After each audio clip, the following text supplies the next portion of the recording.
मैं काशी की धरती से जितने भी दोस्त ऑनलाइन या ऑफलाइन जुड़े हुए हैं सभी का स्नेह वंदन। तो दोस्तों आए नित्य के भांति क्लास चालू हो गए। दोस्तों सभी लोग अपना अपना किताब निकाल लेंगे।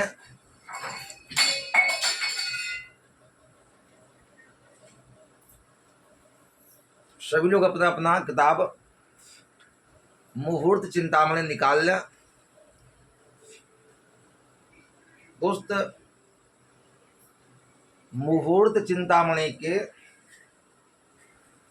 54वां श्लोक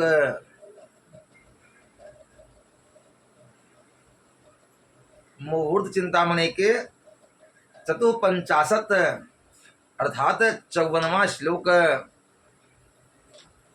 दोस्तों देखें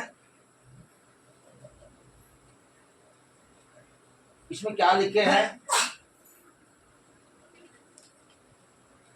ये कहते हैं पादोन रेखा पर पूर्व योजने ही पलैर युतो नास्तिथयो दिनार्थतः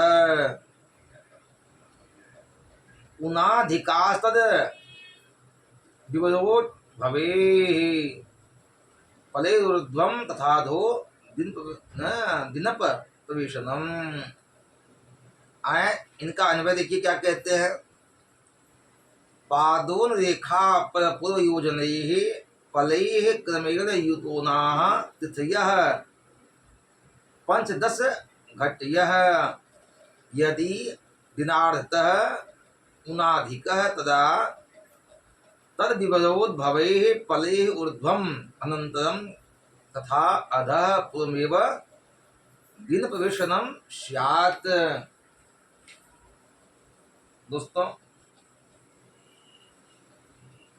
सभी लोग बोर्ड की ओर देखें। इनका कहना यह है रेखा देश। रेखा देश किसे कहते हैं। रेखा देश जैसे कि आप ये समझिए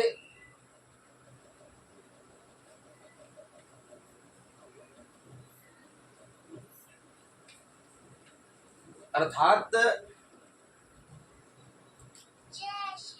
रेखा देश कहते हैं जैसे लंकोदय से उज्जैन। हाँ हम लोग यही का सूर्य उदय लेते हैं जो पंचांग बनाते हैं या कुंडली बनाते हैं या भी जो भी निकालते हैं। तो हम लोग को जो सूर्य उदय है सब मेन जगह जो है उज्जैन है। सब कुछ उज्जैन से ही निकालते हैं। आपका उज्जैन हो गया,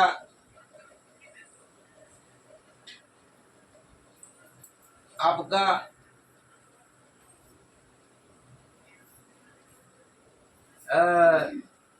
अर्थात लंकोदय हो गया, लंका हो गया।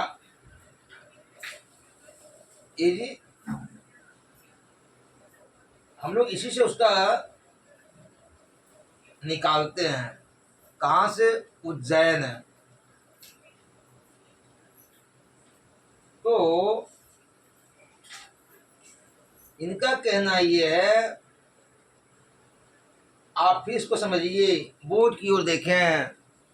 रेखा देश से अर्थात उज्जैन से जितने योजन पश्चिम में वार प्रवेश का विचार करना हो, उज्जैन से पश्चिम चाहे कितना कोष की दूरी पर क्यों ना हो, अगर यदि वार प्रवेश का विचार करना हो तो उन योजनों के चतुर्थांश तुल्य फल 15 घटी में जुड़ेगा। देखें, अगर यह पश्चिम में है तब उस पर जुड़ेगा, और अगर यदि पूरब में है तो वह घटेगा। है, देखिए क्या लिखे हैं, 15 घटी में जुड़ेगा, और पूर्व में हो तो चतुर्थांश घटाना। पूर्व में हो तो घटेगा, और पश्चिम में हो तो जुड़ेगा। यह यदि दिनार्ध से कम हो तो, जितना कम हो उतना ही घटी सूर्योदय से अनंतरवार प्रवृत्ति होती है। और यह संस्कृत पंचदश घटी दिनार्ध से जितना अधिक हो उतनी घटी सूर्योदय से पूर्व ही वार प्रवेश होता है। दोस्तों, यहां समझने वाली बात यह है,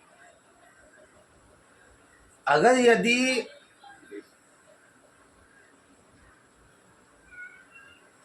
उनका घटाने के बाद अगर यदि सूर्य उदय से घटीपल अगर ये कम हो तो वार प्रवेश पहले ही हो जाता है।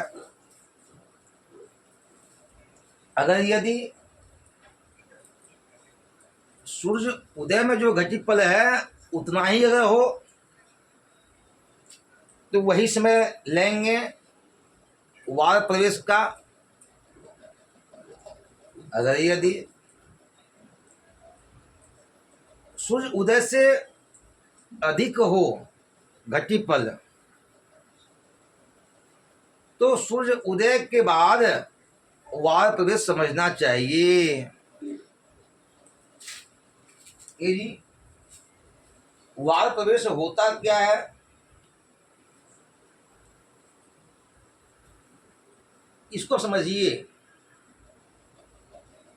वार और तिथि के योग से या फिर वार और नक्षत्र के योग से जो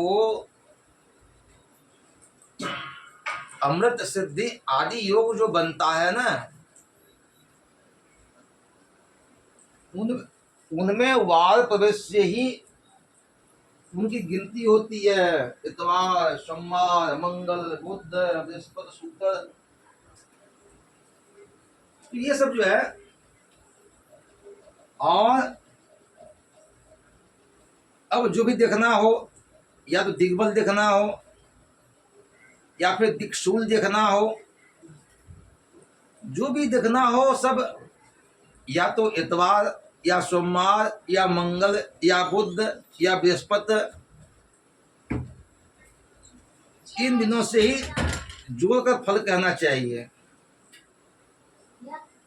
अब कहते भाई अगर यदि किसी की यहाँ नहीं सूतक लग जाता है, किसी की मृत्यु हो जाती है तो उसकी गिनती भी दिन से ही होती है। हाँ, उसकी गिनती भी सूर्य उदय से ही होती है। उसका मान सूर्य उदय से ही होता है। इसलिए यहाँ ये कहते हैं कि लंकोदय काल से ही सृष्टि की प्रवृत्ति हुई है। लंकोदय काल से ही सृष्टि की प्रवृत्ति हुई है। इसलिए लंकोदय से ही 24 होरा यानी घंटा तक रवियादि वारपति समझा जाता है, और उसी के भीतर वह अपने अपने फल देने का अधिकारी होता है। अर्थात जैसा दिन है वैसा फल प्राप्त होता है। तो आप ये जाने कि अगर यदि सूर्य उदय से घटी कम हो तो सूर्य उदय से पहले वार प्रवेश समझना चाहिए। अगर यदि सूर्य उदय के समय की घटी के समान घटी पल है तो उसी समय वार प्रवेश समझना चाहिए। अगर यदि सूर्य उदय से अधिक घटी पल हो तो सूर्य उदय के बाद वार प्रवेश समझना चाहिए। दोस्तों, ये सब योग जानना आवश्यक है। आपको कहीं कुछ प्रॉब्लम होती है, कहीं कुछ समझने में कुछ दिक्कत होती है तो हमें बताएंगे, मोबाइल के माध्यम से, मैसेज के माध्यम से बताएंगे। हम फिर कल शाम को मिलते हैं और कल जो है कल इसका हिसाब करके इसका गणित आपको कल बताएंगे। कल से जो है इसका गणित आपको हम बताएंगे। फिर कल शाम को मिलते हैं 7 बजे। तब तक जय माता दी।